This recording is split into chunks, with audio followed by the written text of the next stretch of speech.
Welcome students. अब हम Indian and global economic development इस सब्जेक्ट का क्वेश्चन पेपर पैटर्न और प्रीवियस ईयर का क्वेश्चन पेपर डिस्कस करेंगे। साथ ही में हम सैंपल क्वेश्चंस यानी इंपॉर्टेंट क्वेश्चंस यूनिवर्सिटी के वेबसाइट पे जो दिए हैं, कुछ सैंपल क्वेश्चन दिए हर सब्जेक्ट के, वो क्वेश्चन भी डिस्कस करेंगे।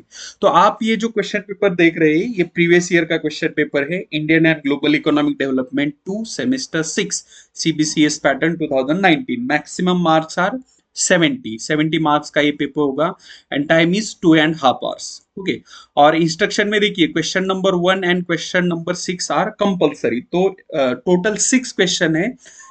इस 6 क्वेश्चन में से question number 1 and question number 6 are compulsory.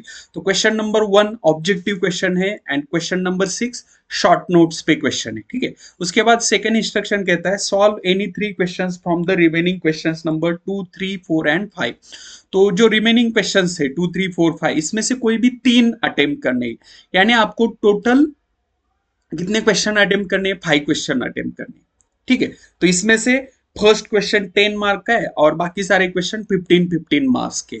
ठीक है, तो इस तरह से टोटल 70 मार्क बनेंगे। तो क्वेश्चन पेपर का फॉर्मेट बहुत ही सिंपल है। क्वेश्चन नंबर 1 ऑब्जेक्टिव, उसके बाद क्वेश्चन नंबर 2, 3, 4, 5 यहाँ पे लॉन्ग आंसर क्वेश्चन है और क्वेश्चन नंबर 6 में शॉर्ट नोट्स है। तो पहले अभी हम यहाँ पे जो क्वेश्चन नंबर 1 है 1A, इसमें हमें फिलिंग द ब्लैंक्स ये क्वेश्चन अटेम्प्ट करने, अटेम्प्ट एनी 5। तो 6 दिए हैं क्वेश्चन, इसमें से 5 अटेम्प्ट करने। फर्स्ट क्वेश्चन कहता है gender development index was introduced in the year. तो ये जेंडर डेवलपमेंट इंडेक्स कब इंट्रोड्यूस किया गया था? तो ये किया गया था 1995 में। ओके, यूएनडीपी ने, यूनाइटेड नेशंस डेवलपमेंट प्रोग्राम, उन्होंने ही 1995 में जेंडर डेवलपमेंट इंडेक्स इंट्रोड्यूस किया था। तो इसका आंसर है ए, 1995। Second question, India ranks on dash in the year 2021 global hunger index. तो स्पेसिफिक ईयर है, देखिए 2021 में ग्लोबल हंगर इंडेक्स में इंडिया का रैंक क्या था? तो यहाँ पे रैंक था हमारा 101। ओके, तो यहाँ पे ऑप्शन बी इसका राइट आंसर है। उसके बाद next question, IMF was established in dash. तो आईएमएफ कब स्टैब्लिश हुआ था? ये स्टैब्लिश हुआ था 1944 में। देखिए, वर्ल्ड बैंक और आईएमएफ दोनों 1944 में ही स्टैब्लिश हुए थे, ये याद करना है आपको। After second world war IMF and world bank was establish in 1944। तो यहाँ पे ऑप्शन सी इसका राइट आंसर है। नेक्स्ट क्वेश्चन कहता है number of countries involve in SAARC. तो ये जो south Asian association for regional cooperation, SAARC जो है, इसके नंबर ऑफ कंट्रीज, कितने मेंबर कंट्रीज? तो यहाँ पे देखिए टोटल 8 मेंबर कंट्रीज है। पहले ओरिजिनल 7 थे, बट रिसेंटली 2007 में अफगानिस्तान ने ये ग्रुप ज्वाइन किया है। तो टोटल कंट्रीज यहाँ पे अभी बन गई है 8। तो यहाँ पे ऑप्शन डी इसका राइट आंसर है। नेक्स्ट क्वेश्चन कहता है dash is the international trade. International trade क्या होता है? तो यहाँ पे ऑप्शन देखिए, इंटरनेशनल ट्रेड हमें पता है ट्रेड बिटवीन 2 कंट्रीज। तो okay, first option trade between 2 countries इसका आंसर है। बट आगे की भी ऑप्शन देखते हैं, ट्रेड बिटवीन रीजन्स। देखिए, 2 रीजन्स में नो, अगर 2 रीजन है हमारे लाइक कोकन और मराठवाड़ा, तो वहां पे 2 रीजन में ट्रेड है, इसे हम इंटरनेशनल ट्रेड नहीं करें। ट्रेड बिटवीन प्रोविंसेस, मतलब प्रोविंसेस होते ना पहले, तो उसमें नहीं, ये भी नहीं। तो यहाँ पे ऑप्शन ए ही इसका राइट आंसर है। Trade between 2 countries is the international trade. उसके बाद next question, India join world trade organization that is WTO in the year. तो इंडिया ने WTO कब ज्वाइन किया था? ये ज्वाइन किया था 1995 में। देखिए, WTO ही स्टार्ट हुआ था 1 जनवरी 1995 में। इनफैक्ट जो गैट था, GATT general agreement on trade and tariff, okay, ये 1948 से चल रहा था। ट्रेड को इजी करने के लिए, ट्रेड को फैसिलिटेट करने के लिए, बट उसका एक परमानेंट ऑर्गेनाइजेशन नहीं था। GATT was agreement. तो इसीलिए वर्ल्ड कम्युनिटी ने वर्ल्ड ट्रेड ऑर्गेनाइजेशन बनाया 1 जनवरी 1995 को। तो यहाँ पे ऑप्शन इसका बी इसका राइट आंसर है और इंडिया फाउंडर मेंबर है इसका। ठीक है, तो इस तरह से देखिए, ये फिलिंग द ब्लैंक्स से 6 ऑप्शंस दिए, मतलब 6 क्वेश्चन है, कोई भी 5 आपको अटेम्प्ट करने हैं। ठीक है, बट एग्जाम में आपको बताया, मैंने बताया कि सारे क्वेश्चंस आपको अटेम्प्ट करने। अभी उसके बाद ये हो गया पेज नंबर 1 था ये क्वेश्चन पेपर का। अभी पेज नंबर 2, नेक्स्ट पेज। अभी ये नेक्स्ट पेज में देखिए मैच द फॉलोइंग आया है यहाँ पे। नेक्स्ट पेज में,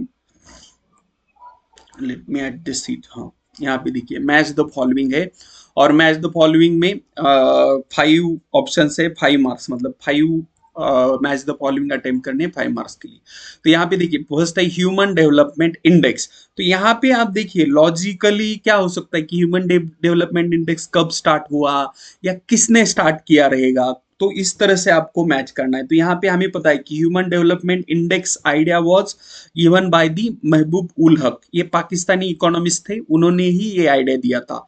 तो ह्यूमन डेवलपमेंट इंडेक्स, इसके लिए ऑप्शन ई ये मैच होगा, महबूब उल हक, ठीक है। उसके बाद एफडीआई, अभी एफडीआई क्या होता है ऑप्शन में देखिए, जेंडर डेवलपमेंट 2014 नहीं, फॉरेन कैपिटल, यस एफडीआई ये फॉरेन कैपिटल है। ये मैं इसलिए बता रहा हूं कि लॉजिकली आप ये मैच कर सकते हैं, ठीक है, एफडीआई फॉरेन कैपिटल। उसके बाद ब्रिक्स, ब्रिक्स देखिए यहाँ पे ईयर रॉन्ग हुआ है, तो ब्रिक्स को हम लास्ट में अटेम्प्ट करते हैं। उसके बाद देखिए डब्ल्यूटीओ, तो अभी हमने ऑब्जेक्टिव में देखा था world trade organization was establish in 1995, तो इसका ये मैच हो गया 1995 6।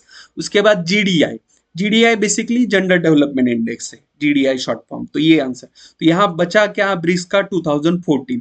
बट देखिए 2014 में ब्रिक्स स्टार्ट नहीं हुआ था, स्टार्ट पहले ही हुआ था 2009 में। बट अभी यहाँ पे जो ऑप्शन है ये रॉन्ग भी होगा, तो हमें उससे ही मैच करना पड़ेगा, ठीक है। अगर ये ब्रिक्स मतलब साउथ अफ्रीका कब ज्वाइन किया, तो साउथ अफ्रीका भी 2010-11 में ज्वाइन किया था। तो ये रिलेवेंट नहीं है, कई प्रिंटिंग मिस्टेक वगैरह हो सकती है, बट यहाँ पे हमें यही मैच करना है ब्रिक्स के लिए 2014, ठीक है। उसके बाद अभी देखिए ये हो गया ऑब्जेक्टिव क्वेश्चन, अभी लॉन्ग आंसर क्वेश्चन है। Question number 2, explain in detail the role of human resource in economic development. ये बहुत ही इंपॉर्टेंट क्वेश्चन है, देखिए लगभग हर क्वेश्चन पेपर में आया है इकोनॉमिक्स के।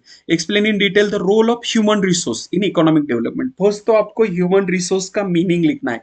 सी students, human resource means simply not, it is not the population, okay. Human resource क्या होता है basically, skilled educated and healthy population is considered as human resource, ठीक है। तो ये पहले मीनिंग लिखिए कि skilled educated and healthy population is considered as human resource and it is very important in the economic development of the country. Because see, अगर आप जैसे इमेजिन करो, इसको मैं लॉजिकली बता रहा हूँ कि एक कंट्री है जिसकी पॉपुलेशन एजुकेटेड ही नहीं है, कुछ स्किल वगैरह नहीं है पता, तो वो ज्यादा प्रोडक्टिव काम नहीं कर सकते, इकोनॉमी ग्रो नहीं कर सकते ना। तो इसीलिए educated, skilled and healthy, even health भी बहुत ज्यादा।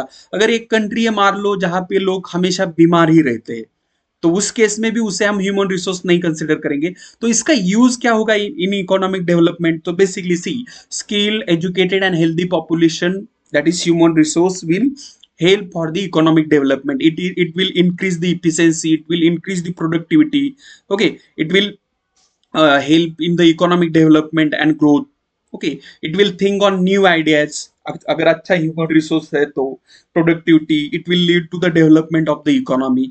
इस तरह से role of human resource in economic development आप यहाँ पे लिख सकते हैं, ठीक है। उसके बाद नेक्स्ट क्वेश्चन है what is the foreign capital, explain in the detail the role of foreign capital in economic development। what is foreign capital, see, capital received by host country, host country मतलब जिस country में capital आता है उसे हम host country कहते हैं। तो capital received from other countries by host country is considered as foreign capital. Simple language में आप मीनिंग लिख सकते हैं इसका।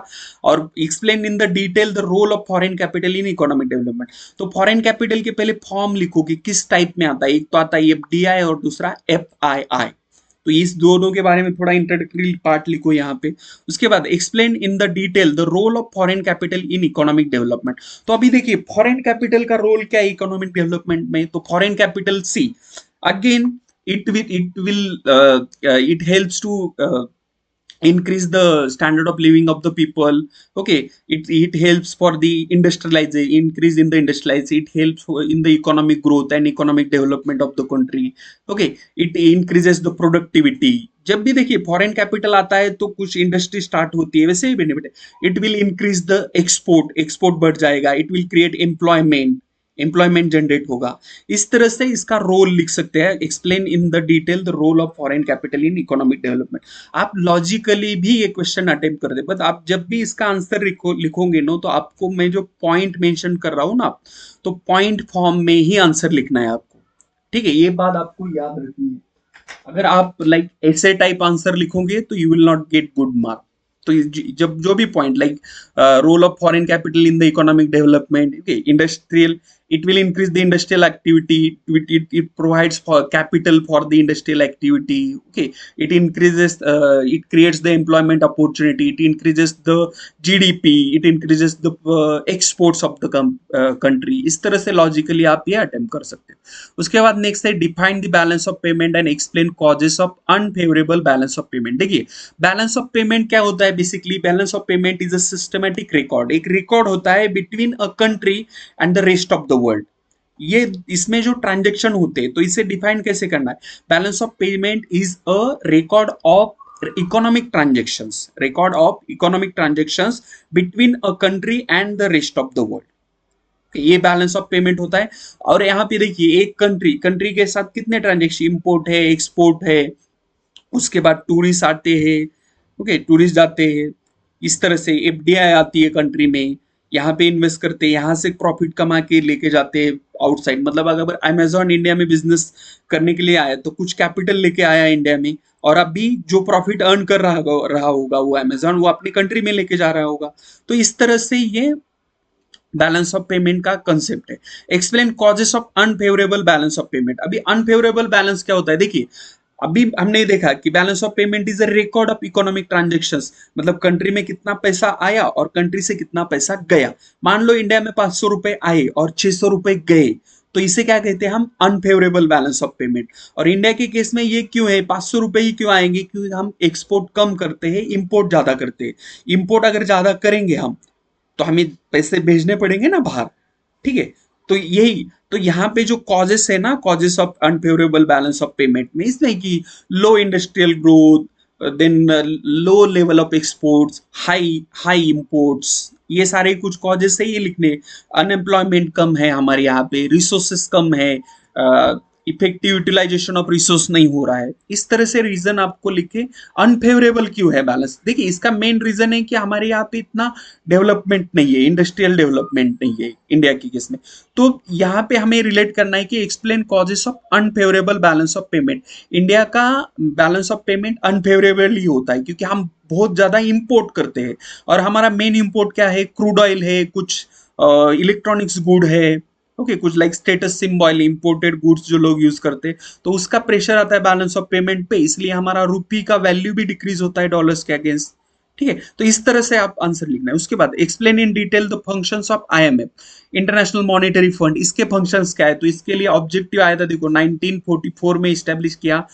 आईएमएफ का मेन पर्पस क्या है, एक्सचेंज रेट स्टेबिलिटी, ओके, ये इंटरनेशनल ट्रेड में हेल्प करता है आईएमएफ, और एक्सचेंज रेट स्टेबिलिटी चाहता है, मतलब डॉलर है, रुपी है, मान लो कभी ऐसे हो गया कि आज डॉलर, $1 के लिए हमें 82 रुपीज देने पड़ रहे, और नेक्स्ट डे हो गया कि 100 रुपीज देने पड़े, नहीं उसके नेक्स्ट 50 डे, तो ये fluctuative, this is not good for the international trade and development. तो इसीलिए आईएमएफ क्या करता है, ये जो फॉरेन एक्सचेंज रेट्स है उसमें स्टेबिलिटी लाता है, गाइडलाइंस करता है, लोगों को सजेशन देता है, in case of unfavourable balance loan भी देता है।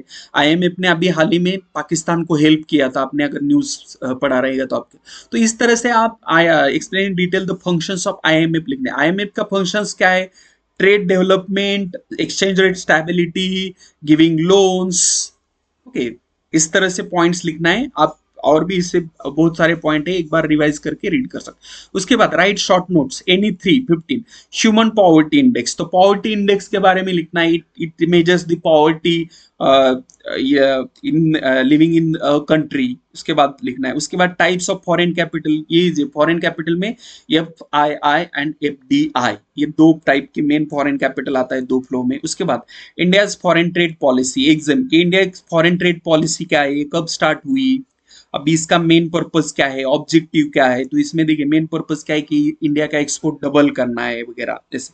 उसके बाद functions of world bank, world bank के क्या फंक्शंस है, वर्ल्ड बैंक क्या करती है, तो again it gives loans for the reconstruction. World bank का अगर आपने वीडियो नहीं देखा रहेगा, उसका लिंक मैंने डिस्क्रिप्शन बॉक्स में दे दिया है, वहां पे आप देखिए। वर्ल्ड बैंक बेसिकली IBRD भी कहते हैं इसे, IBRD एंड IDA दोनों मिला के वर्ल्ड बैंक बनता है, ठीक है। तो इस तरह से आपका ये बिजनेस इकोनॉमिक्स यानी Indian and global economic development का क्वेश्चन पेपर है। अगर कोई डाउट है आपको किसी क्वेश्चन पे, तो क्वेश्चन मुझे कमेंट सेक्शन में पूछिए और वीडियो को लाइक करना मत भूलिए। And all the best for your examination, क्योंकि कल ही आपका पेपर है। Okay, thank you, thanks for watching.